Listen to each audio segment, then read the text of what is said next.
Crime સ્ટોરીમાં આજે એક એવા અધિકારીની વાત કરવી છે કે જે અધિકારીથી સમગ્ર ગુજરાતની અંદર હાહાપો મચી ચૂક્યો હતો। ગુજરાતના કોઈ પણ ખૂણે જાઓ, આ અધિકારીઓનું નામ ખાલી આપો એટલે ત્યાંના પણ જે માફિયાઓ હોય એ પણ થરથર કંપી ઉઠતા હતા। ગુજરાતનો કોઈ પણ ખૂણો હોય, દક્ષિણ હોય, સૌરાષ્ટ્ર હોય કે કચ્છનો ભાગ હોય, એ કોઈ પણ જગ્યા ઉપર માફિયાઓને ખાલી એટલી જાણ થાય કે આ અધિકારી અહીંયા આવવાના છે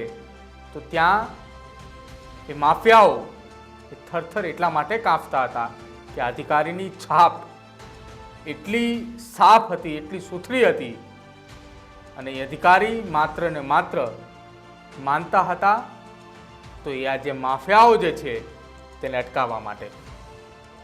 હું વાત કરી રહ્યો છું ગુજરાત સરકારના એક એવા અધિકારીની કે જેણે સામેથી પોતાનું રાજીનામું આપ્યું। રાજીનામું આપવા માટે અધિકારીઓ અનેક કારણ પણ આપ્યા, પરંતુ એ કારણ એ માત્ર કાગળ પરના છે, જમીન પરના શું કારણ છે તે હજી સુધી સામે નથી આવ્યા। હું વાત કરી રહ્યો છું સુરેન્દ્રનગર જિલ્લાના એ બાહોશ અધિકારી નીરવ બારોટની। નીરવ બારોટ એક એવા અધિકારી હતા કે જેને સુરેન્દ્રનગર જિલ્લાની અંદર ન ભૂતો ન ભવિષ્ય એમના કાર્યકાળ દરમિયાન ખનિજ માફિયા ઉપર એટલી લગામ લગાવી હતી કે લગામ થકી સુરેન્દ્રનગરની અંદર ખનિજ માફિયાઓ પણ એ થરથર કાંપી ઉઠતા હતા કે અમે અહીંયા ખનિજ ચોરી કરીશું તો શું અહીંયા પણ નીરવ બારોટ આવી જશે। નીરવ બારોટની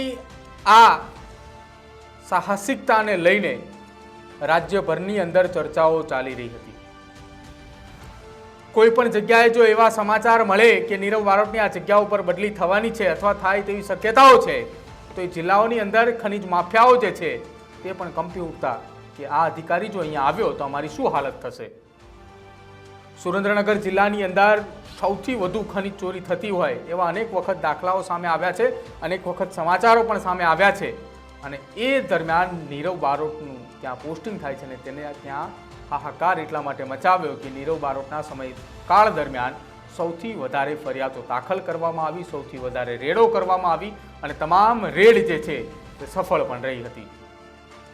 નીરવ બારોટે જ્યારે રાજીનામું આપ્યું ત્યારે તેને રાજીનામાના કાગળ ઉપર 3 કારણો દર્શાવ્યા હતા, જેમાંનું પહેલું કારણ હતું કે નીરવ બારોટને સંતાનમાં 2 દીકરીઓ છે, બંને દીકરીઓના પ્રાથમિક શિક્ષણની વાત કરી હતી। ત્યારબાદ બીજું કારણ આપ્યું કે તેમની પત્નીને બેક પેઇન હોવાથી તેમની સારવારને લઈને કારણ આપ્યું અને ત્રીજું કારણ હતું તેમના માતા પિતા, વયોવૃદ્ધ માતા પિતા કે જેમની ઉંમર 75 વર્ષની આસપાસ છે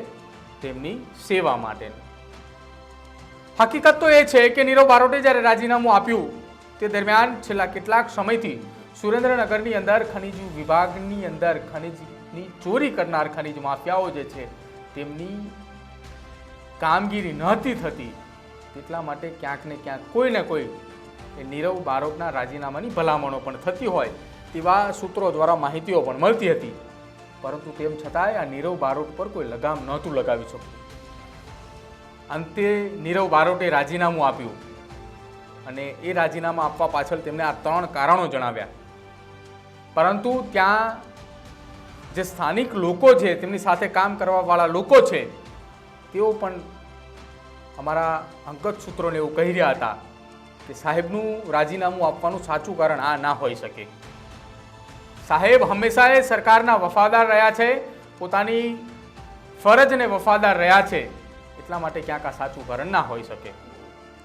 હવે જોવાનું રહેશે, સરકાર દ્વારા તો નીરવ બારોટનું રાજીનામું મંજૂર કરી લેવામાં આવ્યું છે અને સરકાર દ્વારા જે રાજીનામું મંજૂર કરી લેવામાં આવ્યું છે તેમાં એક પત્ર પણ સરકાર દ્વારા આપવામાં આવ્યો હતો ને પત્રની અંદર નીરવ બારોટનું જે 3 કારણો આપ્યા હતા તેમાં 3જા નંબરનું કારણ સરકારે ક્યાંક માન્ય ગ્રહ રાખ્યું હોય, કેમ કે 3જા નંબરનું કારણ હતું તેમના 75 વર્ષીય માતા પિતાની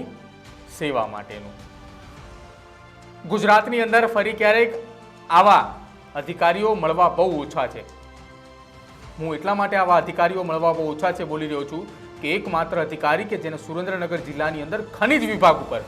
જે ચોરીઓ થતી હતી તેના ઉપર લગામ લગાવી હતી ને કોઈ પણ ખનિજ માફિયો તેની પાસે આવે છે તો સીધી તે ફરિયાદ કરે છે, તે કોઈ પણ લાગવગ ચલાવતા ન હતા।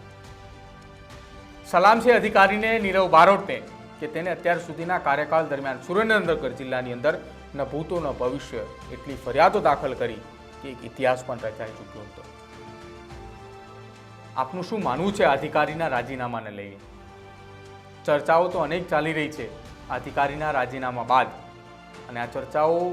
ન માત્ર સુરેન્દ્રનગર પૂરતી પરંતુ સમગ્ર ગુજરાતની અંદર ચર્ચાઓ ચાલી રહી છે અને સૌ કોઈ સ્તબ્ધ રહી ચૂક્યા છે, કેમ કે આ એવા અધિકારીનું રાજીનામું છે કે જે અધિકારી થકી ખનિજ માફિયાઓ પર લગામ રહેતી હતી અને જે અધિકારીથી ખનિજ માફિયાઓ ડરતા પણ હતા. અચાનક જ આ પ્રકારનું રાજીનામું આવવાથી હાલ તો સમગ્ર ખનિજ વિભાગની અંદર પણ તમામ લોકો સ્તબ્ધ છે કે આ અધિકારી દ્વારા રાજીનામું કેમ અપાયું. જો આપને જાણ હોય